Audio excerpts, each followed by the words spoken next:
श्री महाभारत शल्य पर्व पुष्प 2।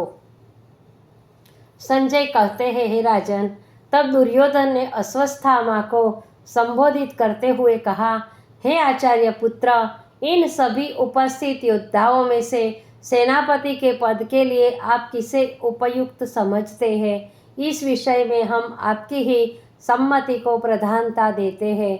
अश्वत्थामा ने कहा, कुरुराज, अवस्था, बल, बुद्धि व पराक्रम की दृष्टि से हम भद्रराज शल्य को सेनापति के पद के लिए उपयुक्त समझते हैं। उन्हें सेनापति बनाकर हम पांडवों को निश्चय ही पराजित कर देंगे। अश्वत्थामा की बात सभी को अच्छी लगी और सभी ने एक स्वर में इसका अनुमोदन किया। तब दुर्योधन तुरंत ही शल्य की सेवा में उपस्थित हुए और बड़े नम्र शब्दों में कहने लगे, हे भद्रराज, आप हमारे संबंधी और मित्र हैं। शत्रु मित्र की पहचान आपत्ति के समय में ही होती है। आज यही समय उपस्थित हुआ है। यदि आप हमारे शुभ चिंतक हैं, हमारे स्नेही हैं, तो कौरव सेना के सेनापति बनने की कृपा करिए और भयभीत योद्धाओं को अभयदान दीजिए। शल्य ने सेनापति होना स्वीकार करके दुर्योधन को बड़े दृढ़ शब्दों में आश्वासन दिया और कहा, राजन, प्रयत्न करना मनुष्य का कर्तव्य है, फल ईश्वराधीन है।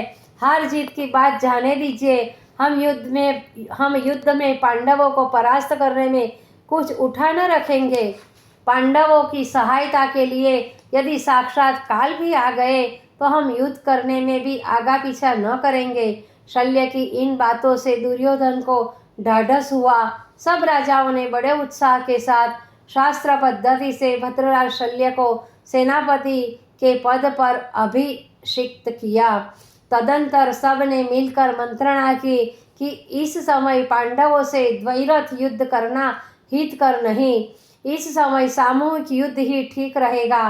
कोई भी पांडव राजाओं में से किसी भी एक से अकेला युद्ध न करे, बल्कि सब मिलकर युद्ध करे। प्रातः काल होते ही सेनापति शल्य ने युद्ध गमन की तुरही बजाई और समस्त सेना को लेकर युद्ध भूमि में जा पहुँचे। वहीं पहुंचकर उन्होंने सर्वत्रोभद्र नामक व्यूह की स्थापना की और अपनी सेना सहित उसके प्रवेश द्वार की रक्षा पर खड़े हो गए। कौरवों के साथ दुर्योधन मध्य में, सशंतकों के साथ कृतवर्मा उत्तर दिशा में, यवन सेना के साथ कृतवर्मा दक्षिण में और काम्बोज सेना को लेकर अश्वत्थामा पृष्ठभाग में खड़े हुए। शकुनी और उसका पुत्र उलूक अश्वरोही सेना को लेकर पांडवों पर आक्रमण करने के लिए चल दिए। इधर कौरवों की युद्ध की तैयारी को देखकर पांडवों ने भी एक दुर्भेद्य व्यूह रचना की और लड़ने को तैयार हो गए। शल्य के सेनापतित्व में कौरव सेना बड़े सुव्यवस्थित ढंग से आक्रमण के लिए आगे बढ़ी, किंतु धृष्टद्युम्न, शिखंडी और सात्यकी ने शल्य की सेना को कृतवर्मा तथा उनके संक्षिप्त योद्धाओं को अर्जुन ने, सोमक सेना की सहायता से भीमसेन ने कृपाचार्य के दल को और नकुल और सहदेव ने उसके अश्वरोही सैनिक सहित शकुनी तथा उलूक को आगे बढ़ने से रोक लिया और अपने अपने प्रतिद्वंदियों से घोर युद्ध करने लगे। भद्रराज शल्य ने धृष्टद्युम्न पर बड़े बड़े भयानक मार वाले अस्त्र शस्त्रों का प्रयोग किया, लेकिन धृष्टद्युम्न ने सात्यकी की सहायता से शल्य के सभी अस्त्रों शस्त्रों को काट दिया।